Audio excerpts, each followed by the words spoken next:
আসসালামু আলাইকুম গাইজ, আপনারা সবাই কেমন আছেন? আশা করি ভালো আছেন। আমিও আপনাদের দোয়ায় অনেক বেশি ভালো আছি।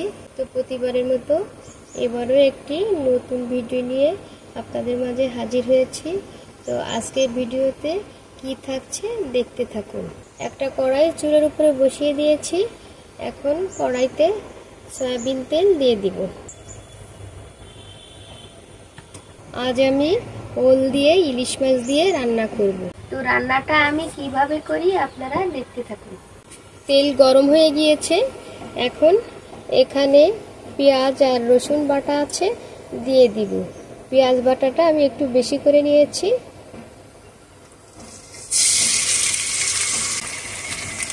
কাঁচা ঝাল দিয়ে দিব। পরিমাণ মতো হলুদের গুঁড়া দিয়ে দিব। স্বাদ মতো লবণ দিয়ে দিব। জিরে গুঁড়া দিয়ে দিব পরিমাণ মতো। এখন সামান্য পরিমাণে একটু গুঁড়া ঝাল দিয়ে দিব। এইবার আমি সমস্ত উপকরণগুলো ভালো করে মিশিয়ে নিব।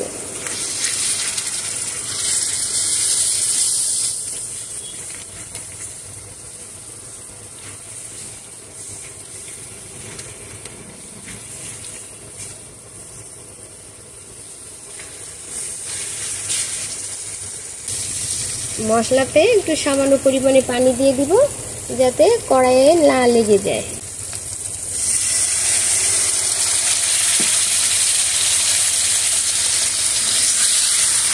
পানি দিয়ে ভালো করে নেড়ে চেড়ে নেব।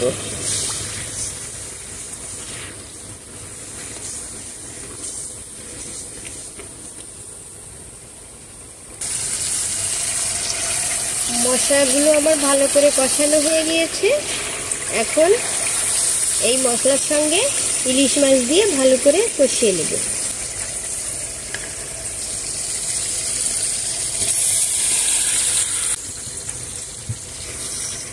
ইলিশ মাছগুলো আমি ভালো করে মশলার সঙ্গে কষিয়ে নেব।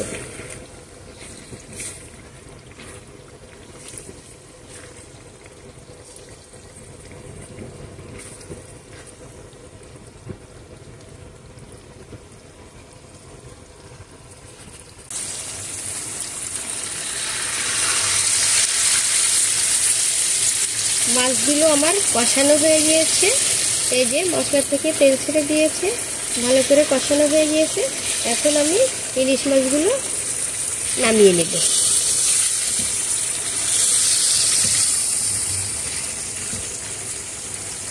এবার আমি কষিয়ে রাখা মাছগুলো নামিয়ে নেব।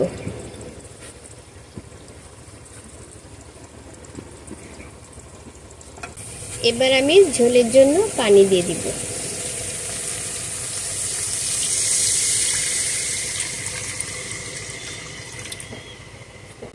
ঝোলটা ফুটে ওঠার জন্য 5 মিনিটের জন্য ঢেকে দিব।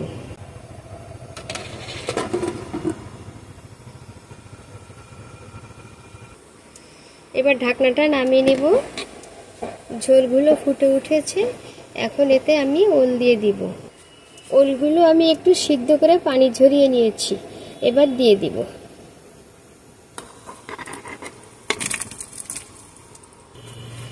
এবার ভালো করে একবার নেড়ে চেড়ে দেব। আবার ঢাকনা দিয়ে 10 মিনিট ঢেকে রান্না করে নেব।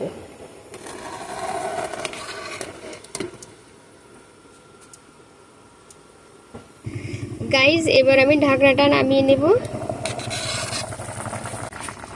ওলগুলো ভালো করে নেড়ে চেড়ে দেব।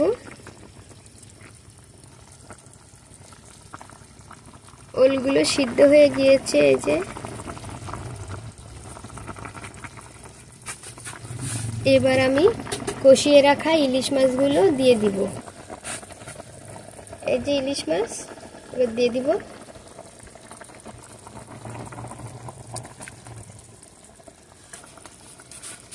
ইলিশ মাছগুলো আস্তে আস্তে আমি আলতো করে নেড়ে চেড়ে দেব। তরকারির সঙ্গে মিশিয়ে দিব, যাতে করে ভেঙে না যায়।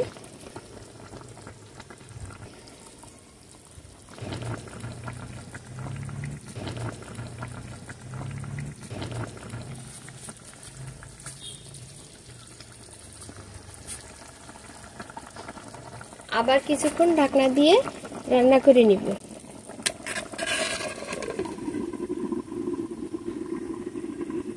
তো গাইজ এখন আমি ঢাকনাটা নামিয়ে নেব। তো ওল দিয়ে ইলিশ মাছের তরকারিটা আমার হয়ে গিয়েছে। এখন জিরের গুঁড়ো তরকারির উপরে ছড়িয়ে দিয়ে নামিয়ে নেব।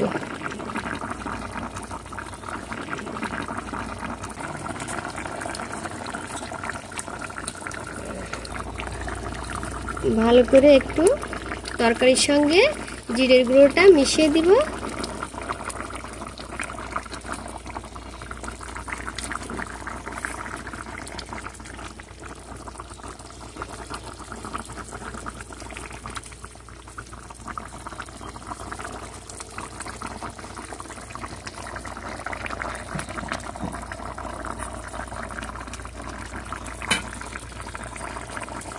আমার এই রেসিপিটি যদি আপনাদের ভালো লেগে থাকে তাহলে জেম ভিলেজ বিডি চ্যানেলটি সাবস্ক্রাইব করবেন, লাইক শেয়ার কমেন্ট করবেন।